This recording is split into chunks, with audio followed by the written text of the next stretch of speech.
Je m'appelle Madeleine.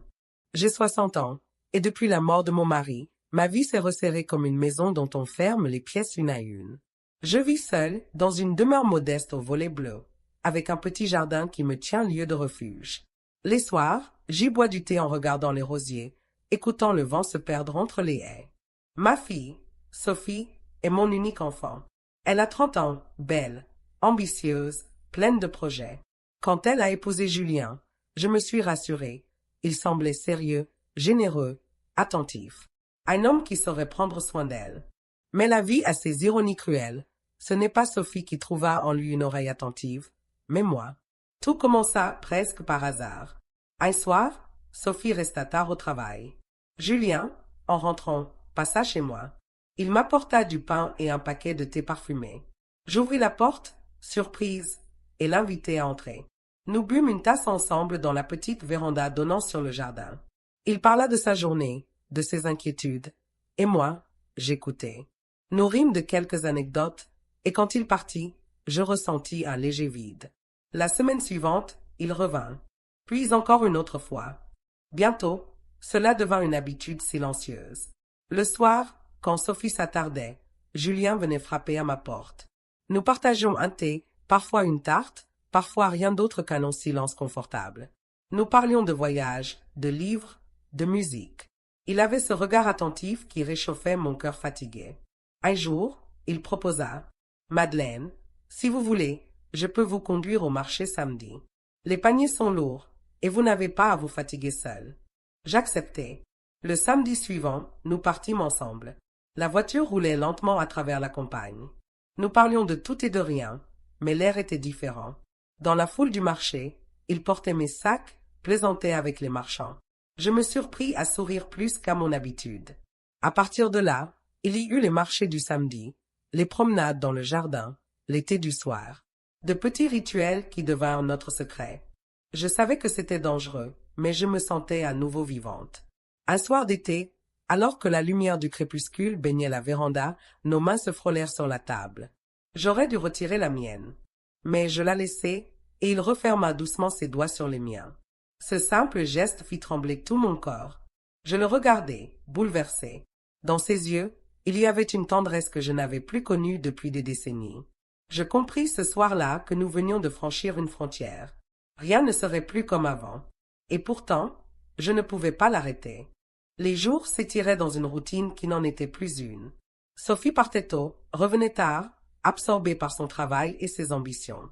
Julien, lui, trouvait de plus en plus souvent le chemin de ma maison. Chaque fois que je l'entendais frapper doucement à la porte ou que je voyais sa silhouette passer le portillon du jardin, mon cœur battait comme celui d'une jeune fille. Il venait toujours avec un prétexte. Des légumes frais achetés au marché, un livre qu'il pensait que j'aimerais, parfois simplement une envie de parler. Et chaque fois, nous finissions par nous asseoir dans la véranda ou sur le petit banc au milieu des rosiers. Une théière fumante entre nous, la nuit tombant doucement, les bruits de la campagne qui emplissaient le silence. Un samedi matin, il m'emmena au marché comme promis. Nous marchions côte à côte entre les étals colorés.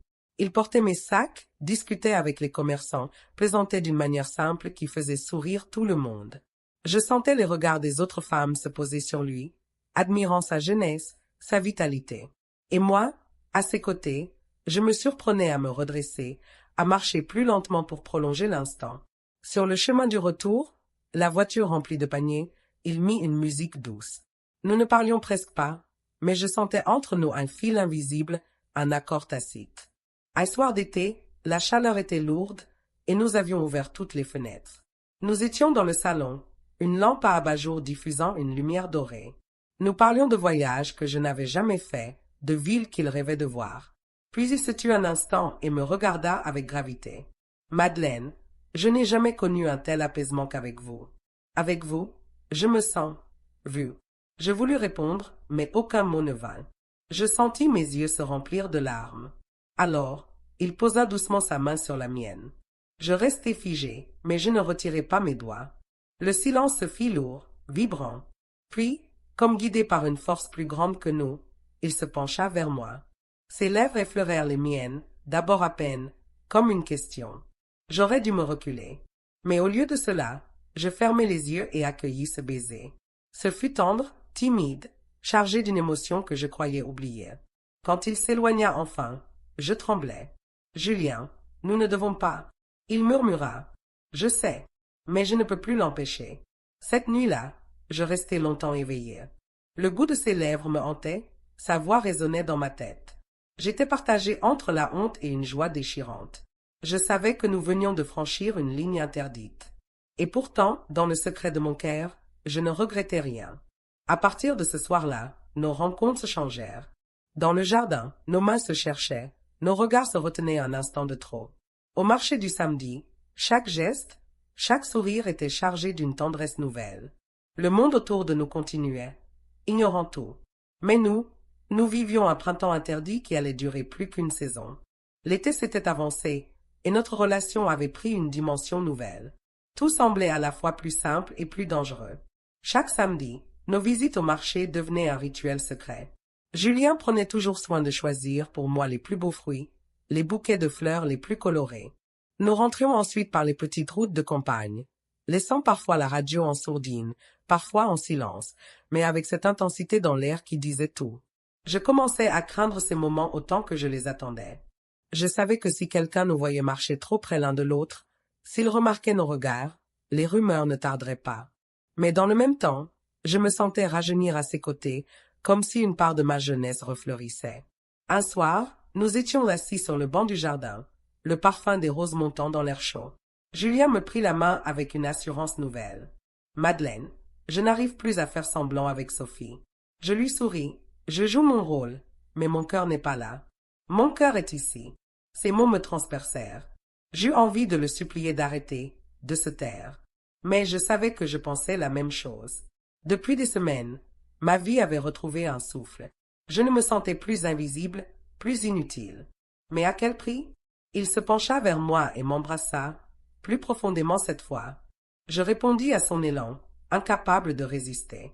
Nos lèvres se cherchaient avec une urgence désespérée, comme si le temps nous était compté. Quand nous nous séparâmes, nos respirations étaient haletantes. « C'est insensé, murmurai-je. »« Non, dit-il d'une voix ferme. C'est la vérité. » À partir de là, tout bascula. Nous ne pouvions plus nous contenter de simples thés partagés ou de promenades innocentes. Dans la maison, nous cherchions des prétextes pour rester seuls quelques minutes. Dans le jardin, nous nous enlacions, tremblants, sous la lune. Chaque instant volé était un mélange de bonheur et de terreur. Je savais que Sophie n'était pas aveugle. Elle commençait à remarquer les absences de Julien, ses silences, mes sourires mal maîtrisés. Plusieurs fois, je surpris son regard inquiet posé sur nous. Mais elle ne disait rien. Pas encore. Une fois, elle rentra plus tôt que prévu et nous trouva assis côte à côte dans le salon. Rien de compromettant, mais son regard fut glacial. « Vous passez beaucoup de temps ensemble, on dirait. » Julien répondit avec un rire forcé. Moi, je me tus, incapable d'articuler. Le malaise s'installa, et le reste de la soirée se passa dans une tension étouffante. Cette nuit-là, je ne trouvais pas le sommeil. Je me retournai dans mon lit, les larmes aux yeux. J'aimais Julien, mais je détruisais ma fille. Était-ce cela, ma seconde jeunesse? Un bonheur volé qui ne pouvait mener qu'au désastre? Le lendemain, malgré mes résolutions, Julien frappa à la porte. Quand je l'ouvris, il me prit dans ses bras sans un mot. Je me laissai faire, consciente que nous étions en train de courir vers l'abîme, mais incapable de reculer. Sous les fleurs et le silence du jardin, nous étions deux âmes liées par une passion interdite. Et déjà, je sentais l'orage se lever à l'horizon. L'automne s'approchait. Les jours raccourcissaient, le jardin perdait peu à peu ses couleurs d'été, et pourtant chaque soir semblait plus brûlant que le précédent. Julien venait toujours, parfois avec un sourire léger, parfois avec ce regard sombre d'homme tiraillé entre deux vies. Nous nous retrouvions dans la véranda ou au marché, comme si de rien n'était, mais l'ombre de Sophie planait désormais sur chacun de nos gestes.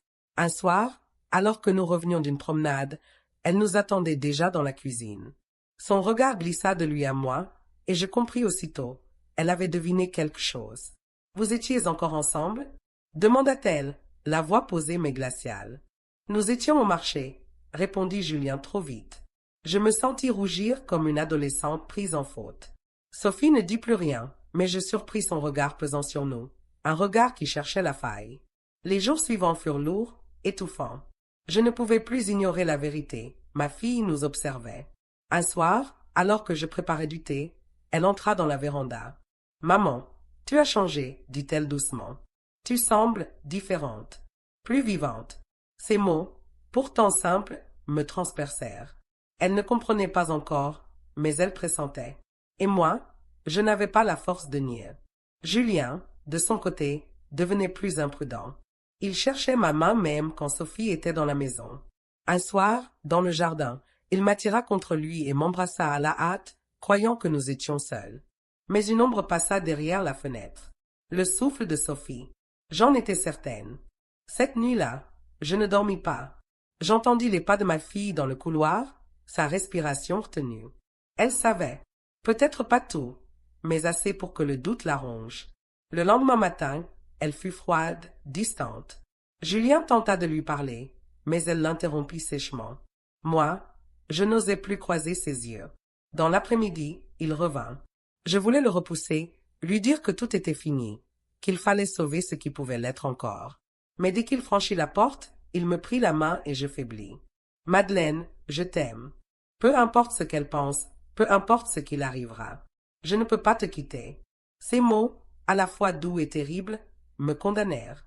J'étais incapable de rompre. J'étais déjà trop loin. Le soir, autour de la table, Sophie nous observa longuement. Elle ne dit rien, mais ses yeux parlaient. Ils disaient la méfiance, la douleur, peut-être déjà la trahison. Je compris que l'heure approchait, que notre secret, tôt ou tard, éclaterait au grand jour, et qu'alors, rien ne serait plus jamais comme avant. Les jours raccourcissaient, les soirées s'alourdissaient d'un silence que je ne savais plus comment remplir. L'air du jardin avait perdu ses parfums d'été. Les rosiers laissaient tomber leurs dernières fleurs, et chaque pétale au sol me semblait un avertissement. Je sentais que quelque chose approchait, que l'équilibre fragile dans lequel nous vivions allait se briser. Julien continuait de venir, peut-être plus encore qu'avant, comme s'il refusait d'admettre le danger. Nous parlions, nous rions parfois, mais nos gestes devenaient plus pressés, plus impatients. Un soir, dans la véranda, il me prit dans ses bras sans hésiter, m'embrassa avec ardeur. Mon cœur battait à tout rompre, mais à travers la vitre je crus apercevoir un mouvement. Quand je me retournai, il n'y avait personne. Pourtant, j'étais persuadée que Sophie avait vu quelque chose. Les jours suivants confirmèrent mes craintes. Elle nous observait, attentive, silencieuse. Ses phrases étaient plus tranchantes, ses regards plus longs. Un matin, alors que je préparais du thé, elle me dit d'un ton neutre. « Tu sembles différente, maman. Tu as retrouvé des couleurs. C'est étrange, non ?» Je me figeai, incapable de répondre. Comment lui dire que c'était grâce à son mari? Comment avouer que chaque sourire que j'avais retrouvé, chaque étincelle dans mes yeux, portait le nom de Julien? Julien, lui, devenait de plus en plus audacieux. Un après-midi, alors que Sophie était censée travailler tard, il m'entraîna dans le jardin. Le vent faisait bruisser les haies, les nuages glissaient vite dans le ciel. Nous nous assîmes sur le banc, et il prit ma main. « Je n'ai plus peur, murmura-t-il. Je veux vivre avec toi, Madeleine, quoi qu'il arrive. » Ces mots me firent trembler. Je savais qu'il les pensait sincèrement, mais je savais aussi que c'était impossible. Sophie n'était pas une étrangère, c'était ma fille, mon enfant unique. Comment pouvais-je accepter d'être heureuse au prix de sa douleur? Le soir même, le drame éclata. Sophie rentra plus tôt que prévu. J'étais encore dans le jardin avec Julien. Nous parlions, trop près, nos mains entremêlées. Je n'entendis pas la porte s'ouvrir, mais soudain sa voix claqua comme un fouet. « Qu'est-ce que vous faites ?» Nous nous retournâmes d'un seul mouvement. Son visage était blanc, ses yeux brûlants. Elle nous fixait comme si le monde venait de s'effondrer. « Répondez-moi » hurla-t-elle. Je voulus parler, mais ma gorge se noua. Julien lâcha ma main, fit un pas vers elle. « Sophie, écoute-moi. Ne dis rien » cria-t-elle. « Je vois très bien. Depuis des semaines, je sens quelque chose. Et maintenant, je n'ai plus de doute. Vous m'avez trahi. Vous deux. » Ses yeux se posèrent sur moi, pleins de larmes et de rage. « Toi, maman, toi la dernière personne en qui je croyais. Comment as-tu pu ?» Je tendis les mains vers elle, suppliante. « Sophie, je t'en prie, pardonne-moi. Je ne voulais pas. Ne voulais pas. » Elle éclata d'un rire amer. « Tu l'as voulu, tu l'as accepté. Et toi, Julien, tu m'as épousée pour courir dans les bras de ma mère? Julien essaya de s'approcher, mais elle recula vivement. N'approche pas. Vous me dégoûtez. Un silence terrible suivit. Le vent s'engouffra dans le jardin, faisant trembler les branches. Sophie respira fort, puis tourna les talons. Elle monta à l'étage en claquant les portes. J'entendis les tiroirs s'ouvrir, les valises qu'on remplit à la hâte. Mon cœur battait à m'étouffer. Julien posa une main sur mon bras. « Madeleine, je vais lui parler. Je vais arranger ça. »« Non, murmurai-je. C'est trop tard. » Quelques minutes plus tard, elle redescendit, une valise à la main. Ses yeux étaient rouges, son visage durci. « Je pars. Vous avez détruit ma confiance. Vous m'avez perdu. » Je me mis à genoux devant elle, les larmes coulant sur mes joues. « Sophie, ne pars pas. Je t'aime, tu es tout pour moi. »« Alors pourquoi avoir choisi ça ?» cria-t-elle. « Pourquoi lui ?» Je n'eus pas de réponse. Elle nous regarda une dernière fois, ses yeux pleins de douleur, puis franchit la porte. Le bruit de ses pas sur le gravier, puis celui d'une voiture qui démarre, résonnèrent comme une sentence. Quand le silence revint, je m'effondrai sur le banc du jardin. Julien s'assit à côté de moi, posa son bras autour de mes épaules. « Elle reviendra, dit-il d'une voix incertaine. Elle finira par comprendre. » Je secouai la tête, incapable d'y croire. Je savais que rien ne serait plus jamais comme avant. J'avais choisi l'amour et j'avais perdu ma fille. Sous le ciel d'automne, les feuilles tombaient autour de nous, couvrant le sol comme un linceul. Le jardin, jadis refuge, était devenu le théâtre de notre faute. Et au fond de moi, une seule certitude demeurait. Nous venions de franchir un point de non-retour. L'hiver arriva, plus rude que les autres années. Le jardin, autrefois si vivant, était figé sous une fine pellicule de givre. Le vieux banc de la véranda restait vide la plupart du temps. Chaque fois que je le regardais, je revoyais le visage de Sophie, ses yeux emplis de larmes, sa valise à la main, sa voix tremblante qui résonnait encore. « Vous m'avez perdu. » Ces mots, gravés dans ma mémoire, me poursuivaient nuit et jour. Depuis ce soir-là, la maison n'avait plus jamais été la même. Les rires de Sophie, ses passages rapides, ses appels du couloir, tout cela avait disparu. Un silence lourd s'était installé, seulement troublé par les pas de Julien et le craquement du bois dans la cheminée. Nous vivions ensemble, mais ce n'était pas une véritable vie. C'était un exil, une retraite imposée, comme si le monde extérieur nous avait condamnés à la solitude. Julien essayait de me rassurer. Chaque matin, il préparait le café, coupait le pain, s'occupait du jardin quand le froid le permettait. Il voulait, je le savais, me donner l'illusion d'une normalité. Mais dans ses gestes, dans son sourire forcé, je lisais la même douleur que la mienne. Lui aussi portait la blessure d'avoir perdu Sophie. « Elle reviendra, Madeleine, » me disait-il souvent. « Peut-être pas aujourd'hui, ni demain, mais un jour, elle comprendra que ce que nous avons est sincère. » Je hochais la tête, mais je n'y croyais pas vraiment. Une mère ne trahit pas sa fille sans conséquence. Moi, je l'avais fait. J'avais franchi la ligne interdite. Comment espérer son pardon? Un soir de janvier, alors que la neige tombait doucement, nous sortîmes sur la terrasse. Le jardin brillait d'un éclat argenté. Le vieux cerisier se dressait, nu, ses branches noires tendues vers le ciel. Nous nous assîmes côte à côte sur le banc glacé, emmitouflés dans nos manteaux. Julien prit ma main. « Regarde, dit-il en désignant l'arbre. Il paraît mort, mais au printemps il refleurira. Nous aussi, nous refleurirons. » Ces mots me touchèrent, mais une douleur me serra le cœur. Oui, l'arbre refleurirait. Mais moi, et Sophie, et nous trois, dispersés, pouvions-nous refleurir ensemble? Les semaines passèrent. Nous essayions de vivre simplement. Un repas partagé, une promenade dans le village, une soirée silencieuse au coin du feu. Mais chaque jour portait en lui le poids de l'absence. La chaise vide de Sophie, sa tasse de thé que je n'osais pas ranger, son parfum qui flottait encore dans ma chambre d'amis. Tout rappelait qu'elle n'était plus là. Puis, un matin de février, une enveloppe arriva. Mon cœur s'emballa en reconnaissant son écriture. Mes mains tremblaient quand je l'ouvris. La lettre était courte, presque sèche. « Maman, je ne peux pas oublier ce que vous avez fait. Je vous en veux, à toi et à lui. Mais malgré tout, tu restes ma mère. Peut-être qu'un jour, quand la douleur sera moins forte, je reviendrai. En attendant, laisse-moi de l'espace. Sophie. » Je relus ces lignes encore et encore. Les larmes me brouillaient la vue. Ce n'était pas un pardon, ce n'était même pas une promesse. Mais c'était une brèche, une porte entr'ouverte. Julien me serra dans ses bras, murmurant: « C'est une chance, Madeleine. Rien n'est perdu. » Je voulais y croire. Mais au fond, je savais que même si elle revenait, plus rien ne serait jamais comme avant. Une fissure demeurerait à jamais entre nous. Le printemps arriva. Le cerisier refleurit, couvert de milliers de fleurs blanches. Un matin, Julien et moi nous assîmes de nouveau sous ses branches. Le parfum sucré emplissait l'air, les pétales tombaient en pluie légère autour de nous. Il me prit la main et la porta à ses lèvres. Peu importe combien de temps il faudra. Je serai là, avec toi. Je le regardai. Ses yeux brillaient d'une tendresse infinie, d'une détermination que je n'avais plus la force d'avoir. J'eus lui aussi la même douleur que moi, la même culpabilité. Nous étions liés par cet amour interdit, mais aussi par la perte commune de Sophie.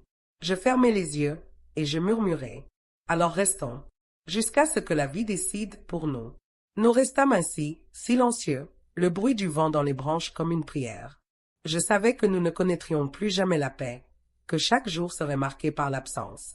Mais je savais aussi que, malgré tout, nous avions choisi de vivre. Et peut-être, un jour, Sophie franchirait à nouveau le portillon du jardin. Peut-être que sous ce même cerisier, au milieu des fleurs, elle nous regarderait autrement. Peut-être, pour l'instant, il n'y avait que Julien et moi, deux êtres marqués par la faute, mais encore capables d'aimer. Et cela, même au prix de tout le reste, c'était déjà une forme de vie.